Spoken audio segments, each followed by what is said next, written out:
বারবার শুধু চিন্তা করছিলাম যে কেউ হয়তো আসবে, কিন্তু কেউ আসলো না। তারপরে তারা এর মধ্যে কিছু কিছু অফিসার চলে গেল দরবার হল থেকে। শেষ গ্রুপ আমরা মহাপরিচালককে নিয়ে যখন বেরোয় আসলাম, আমাদেরকে বলল আপনাদেরকে মারবো না, আপনারা হাত তুলে উপর দিয়ে যান। আমরা সব জ্বালা মহাপরিচালককে মধ্যেখানে রেখে আমরা যখন আগাচ্ছি, ওরা বলল সারা জীবন তোরা আমাদেরকে সিঙ্গেল লাইন করাইছস, এখন জাস্ট গোল করে সিঙ্গেল লাইন অটোমেটিক ভাবে কিভাবে জানি না মহাপরিচালক সামনে চলে গেলেন। ওইভাবে অ্যাসপাস সিনিয়র আমরা 12 জন দাঁড়াই গেলাম। আমরা হাত উপর আগে যাচ্ছি এবং আমাদেরকে বলছে স্যার, তারা বলছিল স্যার আপনাদেরকে মারবো না, আপনারা হাত তুলে এগিয়ে যান। আমরা সব এগিয়ে যাচ্ছি, আমাদের কাছে মোবাইল টোবাইল যা ছিল সব কেড়ে নেওয়া হলো।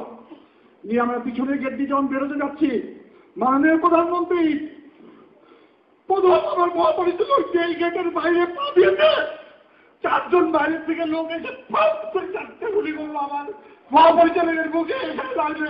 ডাক কাপড় পড়ে গেলেন ওখানে, একদম সাথে সাথে আমার সামনে পড়ে গেলেন। কেন আমার মহাপরিচালক মরবে আমার সামনে?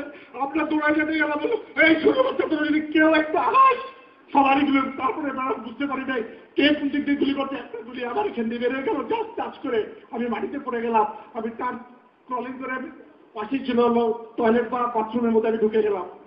তারা যে কিভাবে হত্যা করেছে, তারপরে আমাকে যখন আবার বাথরুমের মধ্যে পেল, বাথরুমের মধ্যে তারা দরজা না খুলেই 7টা ফরফর করে ফায়ার করলো। যেহেতু তারা দরজা খুলে নাই, গুলিটা লাগে নাই। তারপর যেন আমাকে ধরে বের করে নিয়ে গেল। ম্যাডাম, মাননীয় প্রধানমন্ত্রী, আমি দেখলাম দিঘি থেকে শুরু করে আমার সাথে যে 11 জন ছিল, শুধু তারা মারে নাই, ব্যারেজ দিয়ে বিক্ষত করে দিয়েছে। মাননীয় প্রধানমন্ত্রী, আপনি যদি সেনাবাহিনী করাতেন, ওদের এত সাহস ছিল না, ওরাকে এত সাহস করে মারতে পারতো না।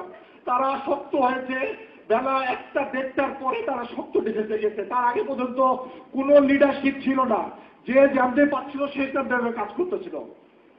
আপনার এই রাজনৈতিক চিন্তাধারাটা সম্পূর্ণ ভুল হয়েছে মাননীয় প্রধানমন্ত্রী, আমরা জানাতে সম্পূর্ণ ভুল হয়েছে।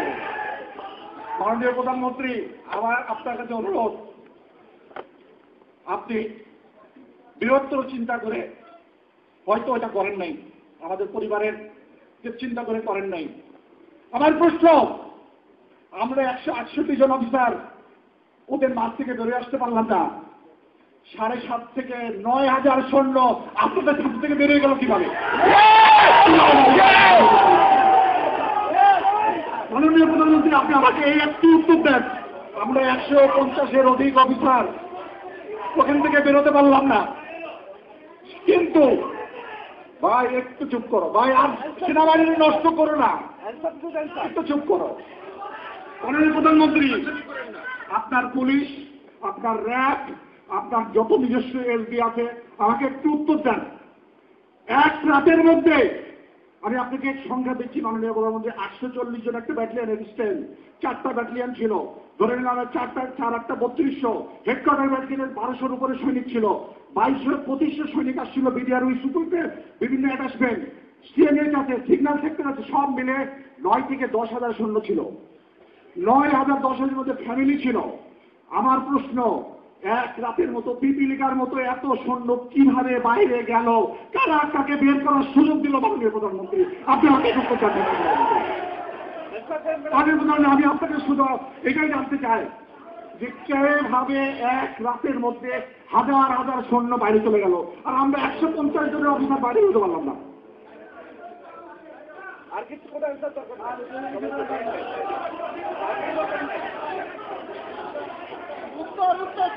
মাননীয় প্রধানমন্ত্রী, আপনার ধীর স্থির সিদ্ধান্তের কারণে আমাদের ট্যালেন্টেড অফিসারগুলো মারা গেল।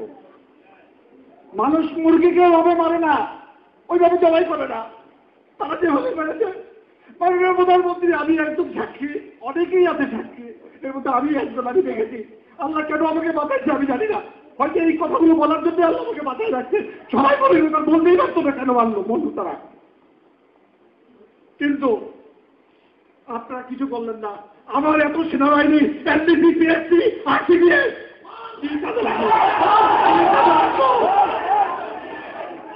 শুধু ঘরে এসি রুমে বসে অ্যাপ্রিসিয়েশন লেখার জন্য এই অ্যাপ্লিকেশনে কি হবে যদি ফিল্ড এক্সিকিউট না করতে পারি? কি হবে মাননীয় প্রধানমন্ত্রী?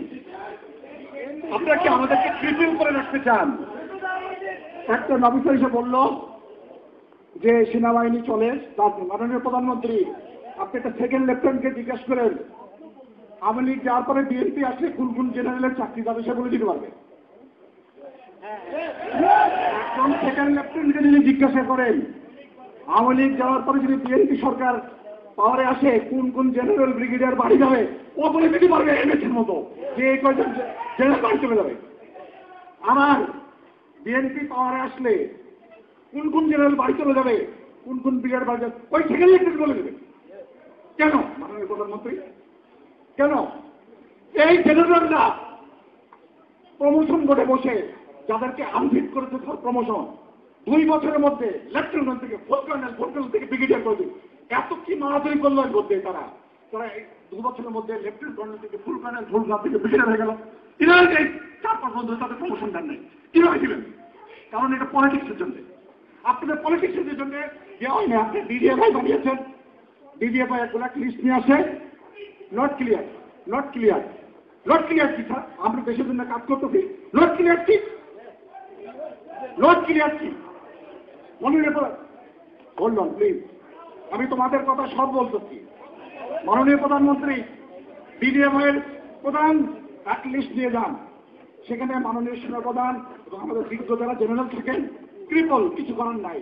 ডিডি প্রধান যা বলেন যে এই কয়টা নাম তার নট ক্লিয়ার।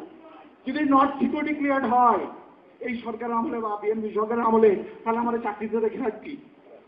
চাকরিতে লেগে লাভ কি? আমাদেরকে বলা হচ্ছে, আমরা যখন জিজ্ঞাসা করছেন স্যার প্রমোশন কেন হলো না, তো সমস্যা হবে। সমস্যা কিসের ছাড়া? আমি চাকরি করছি দেশের জন্য, সমস্যা কোথায় যায়?